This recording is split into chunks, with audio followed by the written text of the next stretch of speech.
So in basic data one view, the next topic, ex-plant material status. In the complex world of SAP, managing inventory effectively requires control over every aspect of your materials. Ex-plant material status plays a vital role by offering a way to define a material's usability across all plants within your organizations or company. So first of all, what is mean by ex-plant material status? Simply put it, ex-plant material status is a two-character code determining whether a material can be used in various functions. When all your plants, it acts as a company specific flag, allowing you to restrict or enable material usage based on its current life cycle stage or other relevant criteria. So why we need explant material status? So there are several reasons why explant material status as a valuable tool. The first one is control procurement activities.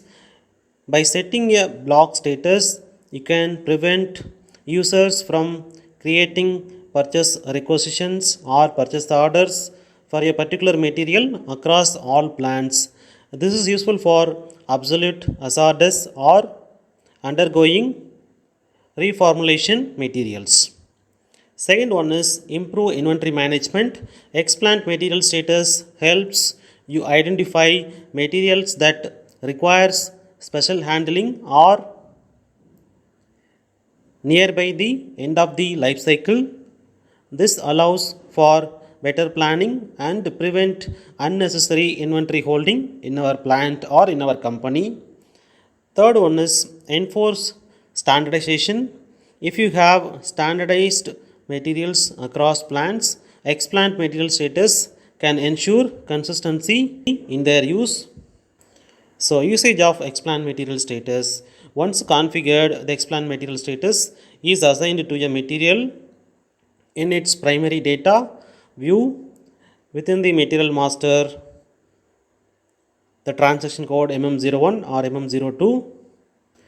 This status then affects various functionalities across the system such as procurement, inventory management and production planning. So what is the benefits of ex-plant material status management? By effectively utilizing ex-plant material status, you can achieve several benefits: increase efficiency, streamline procurement process and avoid errors by restricting obsolete or unvaluable material usage. Second one is improved cost control, reduce unnecessary inventory holding cost and ensure optimal material utilization. Third one is enhanced compliance, facilitate adherence to internal policies or regulations regarding material usage.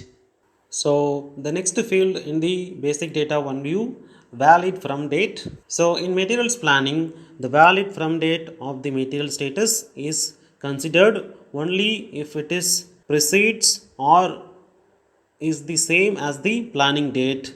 That is, if the valid from date is later than the planning date, it is not considered even if it is within the planning horizon. Example, this is my planning horizon, this is my planning date, validity from date and time.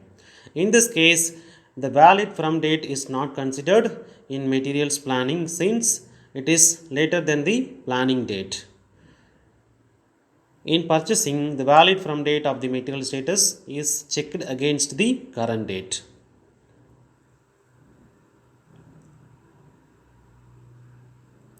Examples, you block the materials for purchasing from May 1 and the year, let's say 2024.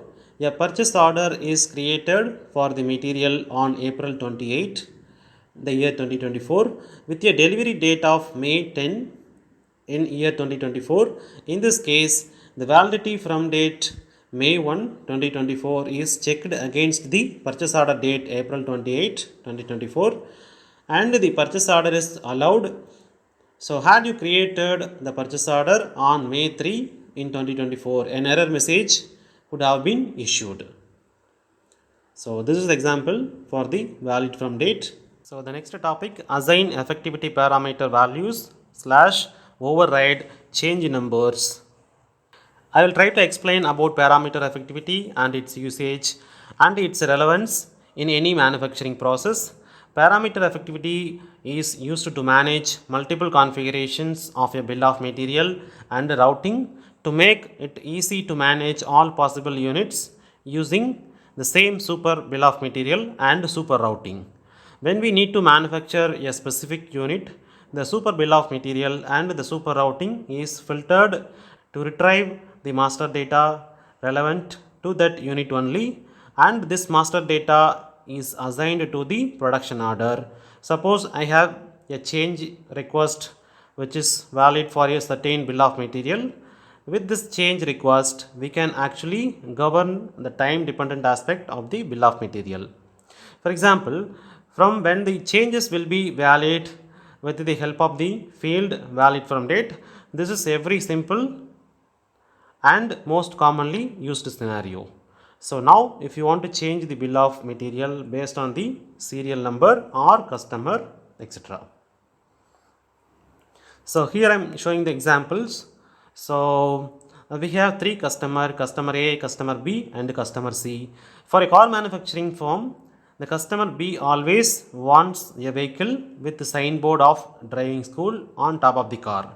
So as soon as customer B is added in the sales order, the bill of material item is selected, and making any changes to this via engineering change management is also possible. This can be easily achieved via the usage of parameter effectivity. So the next field in the basic data one view, general item category group. In general item category group is used in the sales process like a bill of material, where we have higher item category and the default item categories.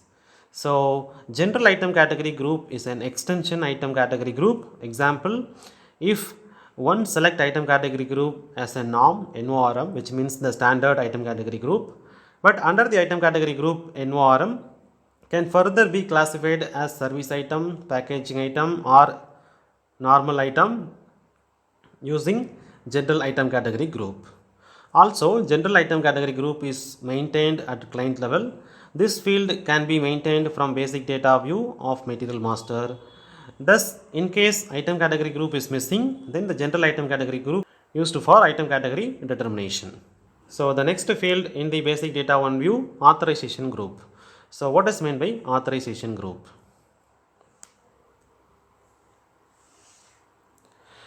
The 4-character authorization group provides another level of protection to objects beyond permitted activities. For example, creating, changing, displaying or deleting the data. To carry out an action against an object with authorization group requires a user to have a role with maintained values for the combination of activity and authorization group. In materials management master data, authorization group is checked with below authorization object.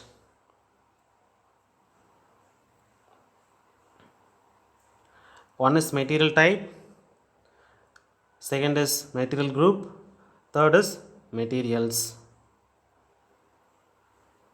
Fourth one is various combination of options above. Sample matrix for material type authorization groups.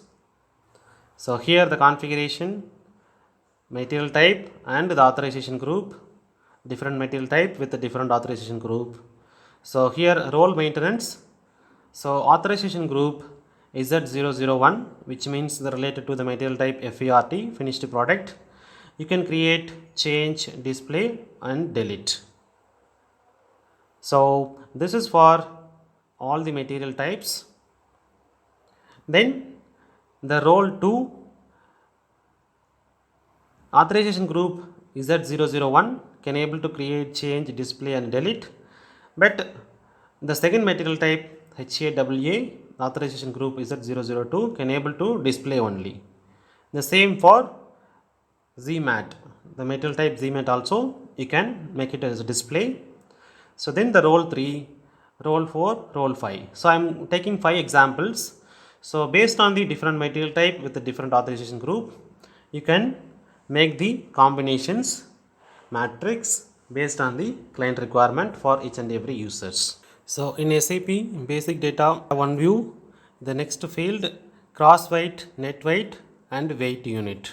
The concept of gross weight and net weight is like, for example, if I am selling one bottle of edible oil, then in that case the weight of the edible oil alone is, let say, 1 kg, 1 kilogram, and the weight of total bottle weight plus edible oil weight, which is 1.1 kilogram. In this case 1.1 kilogram becomes gross weight and 1 kilogram the edible oil itself net weight. So the kilogram is weight unit.